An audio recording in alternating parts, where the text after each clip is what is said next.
Je vous salue dans le précieux nom de Jésus. Shalom de partout où vous nous recevez.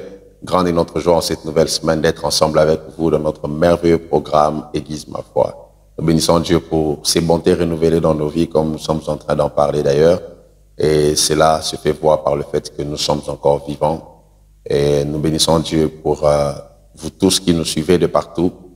Que Dieu vous bénisse, que Dieu vous fasse du bien et que ses bontés soient encore renouvelées dans vos vies. Que Dieu soit béni encore pour nos frères et sœurs qui vivent à l'est de notre pays, qui passent par des moments difficiles, mais par la grâce de Dieu, les bontés sont renouvelées pour eux et nous croyons de tout cœur.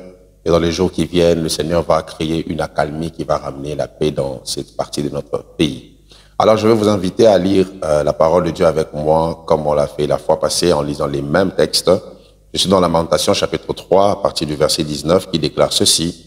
« Quand je pense à ma détresse et à ma misère, à l'absinthe et au poison, quand mon âme s'en souvient, elle est abattue au-dedans de moi. Voici ce que je veux repasser en mon cœur, ce qui me donnera de l'espérance. Les bontés de l'Éternel ne sont pas épuisées, ses compassions ne sont pas à leur terme. Elles se renouvellent chaque matin, ô que ta fidélité est grande. » On va lire le psaume chapitre 63 pour avoir la pensée du psalmiste par rapport aux bontés. Psaume chapitre 63 déclare ceci.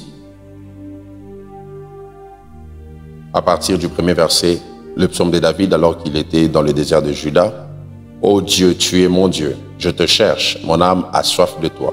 Mon corps soupire après toi, dans une terre aride, desséchée, sans eau.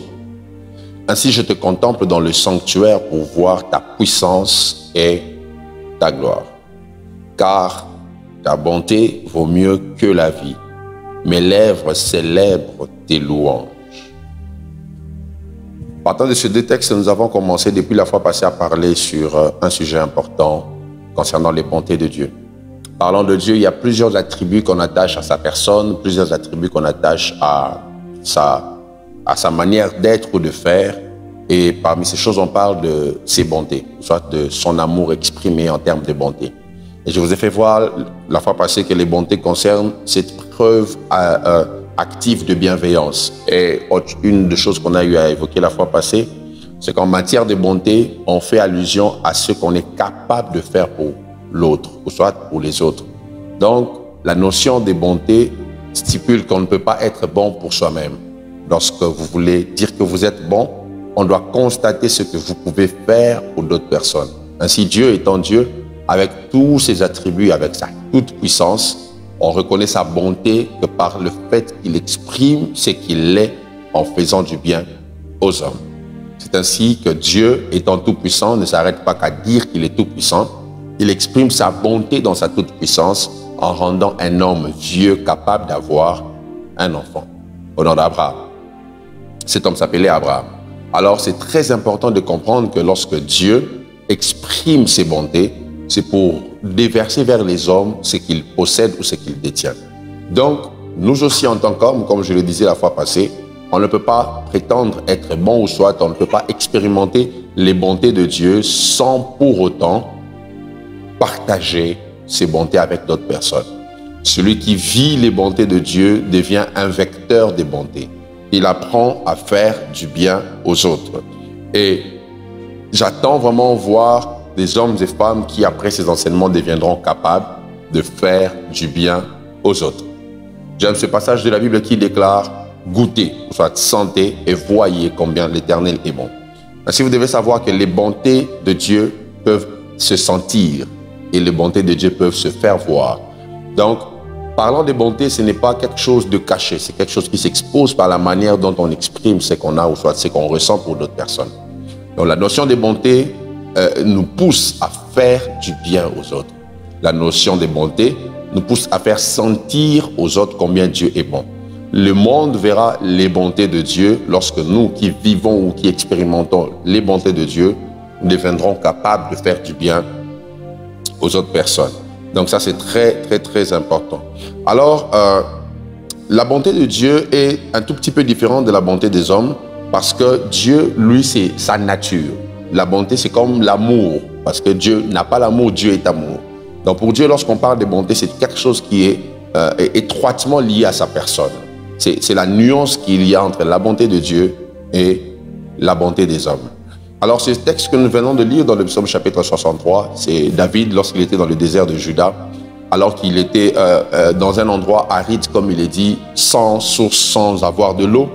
C'est en ce moment, alors qu'il avait perdu le trône par une rébellion provoquée par son propre fils. Essayez de vous imaginer le choc ou soit le sentiment qu'il avait en ce moment-là. Donc, David était pratiquement désemparé, il était perdu, il était blessé de voir que son propre fils avait essayé de prendre le trône par la méthode de la rébellion.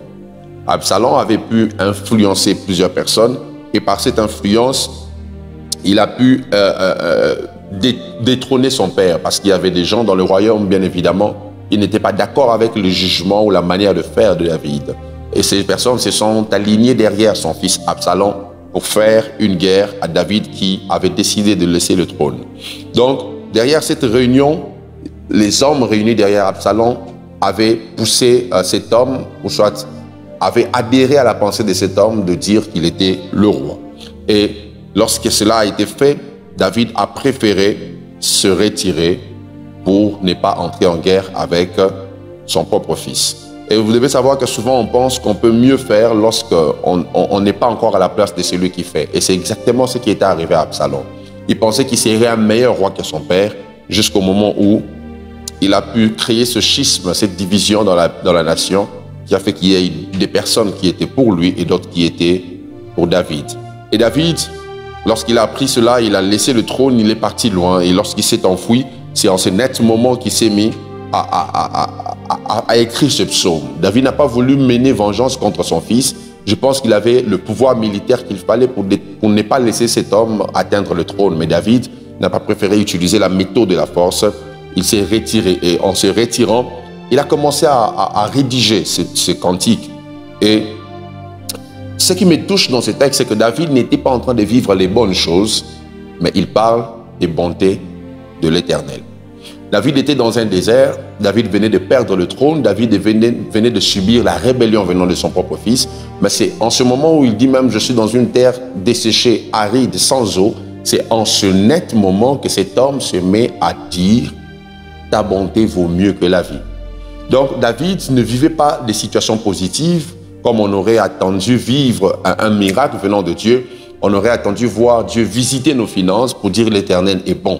David, lui, ne vivait pas quelque chose allant dans ce sens-là. Il vivait un événement contraire. Il était dans un désert, mais il se met à chanter en disant « les bontés de Dieu valent mieux que la vie ». N'est-ce pas contradictoire d'entendre un homme dire que Dieu est bon pendant que ce qu'il vit prouve le contraire? Ainsi, vous devez savoir que Dieu n'est pas bon d'abord à cause de ce qu'il fait pour vous. Dieu est bon parce qu'il est bon. La bonté de Dieu ne se fait pas d'abord voir parce que vous vivez des choses positives. La bonté de Dieu se fait voir par le fait qu'il est seulement bon. Et David a pu reconnaître cette bonté de Dieu alors qu'il était dans le désert. Et il dit, « Oh Dieu, tu es mon Dieu. Je te cherche, mon âme a soif de toi. » Et il dit, « Mon corps soupire après toi dans une terre aride et desséchée. Ainsi je te contemple dans le sanctuaire pour voir ta puissance et ta gloire. » Avant d'aller plus loin, peut-être la semaine prochaine, pour nous donner les atouts de la bonté de Dieu, j'aimerais nous faire voir quelques vérités que nous devons retenir de ce texte sur les bontés de Dieu. La première des choses, c'est que la bonté, ou soit les bontés de Dieu, doivent être perçues dans votre esprit ou dans notre esprit avant d'être vécues dans le corps. Je répète, on perçoit les bontés de Dieu en esprit avant de les expérimenter dans le corps. David dit, « Je te cherche, mon âme a soif de toi. »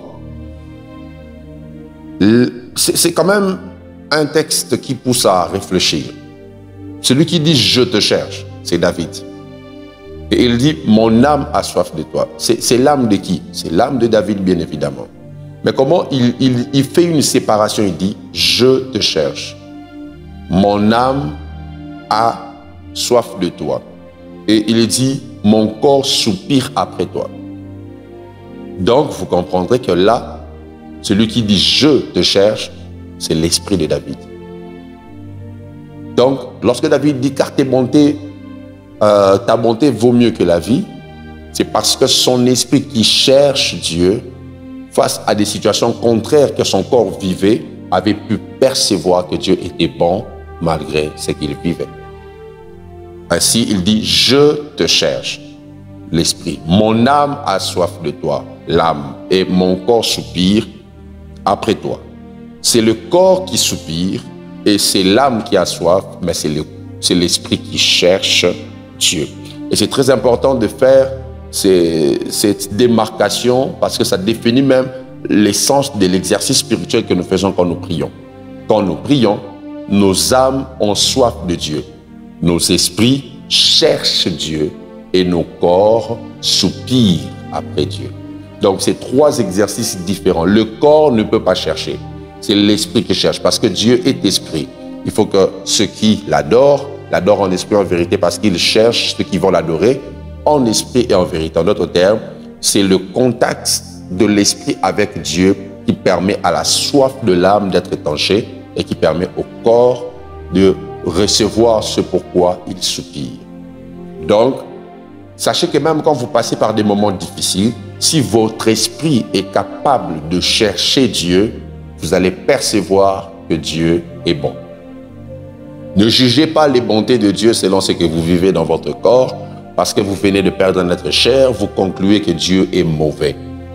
Percevez les bontés de Dieu en vous disant que l'esprit qui cherche a vu que Dieu est bon malgré que l'âme est en train de pleurer parce qu'on n'a pas mangé. L'esprit qui cherche se rend compte que rien n'a bougé en termes de bonté de Dieu. La Bible déclare, le jour du déluge, l'Éternel était assis sur son trône. Dieu était resté stable. Dieu n'avait pas bougé. Le déluge n'avait rien bougé sur Dieu. Le déluge n'avait rien changé sur les bontés de Dieu. Donc, vous devez savoir que si vos esprits sont capables de chercher Dieu, vous verrez que Dieu ne change pas selon vos situations, mais Dieu reste Dieu malgré vos situations. Et comme il reste Dieu et que dans sa nature, il est bon, vous allez vivre et expérimenter ses bontés malgré ce que vous rencontrez autour de vous. Je prie pour vous afin que Dieu vous rende capable de percevoir ses bontés malgré ce que vous vivez dans votre corps. Malgré ce que vos yeux physiques voient, que Dieu vous rende capable dans vos esprits de le chercher et de trouver le Dieu bon. Celui qui trouve le Dieu bon dans son esprit changera la situation de son corps. Celui qui trouve le Dieu bon dans son esprit changera la situation de son âme. Et je prie pour quelqu'un afin que Dieu te rende capable de trouver ce qu'il faut trouver en esprit afin de changer ce qu'il faut changer dans le physique. Que Dieu vous bénisse. On va se retrouver la semaine prochaine pour continuer. Bye.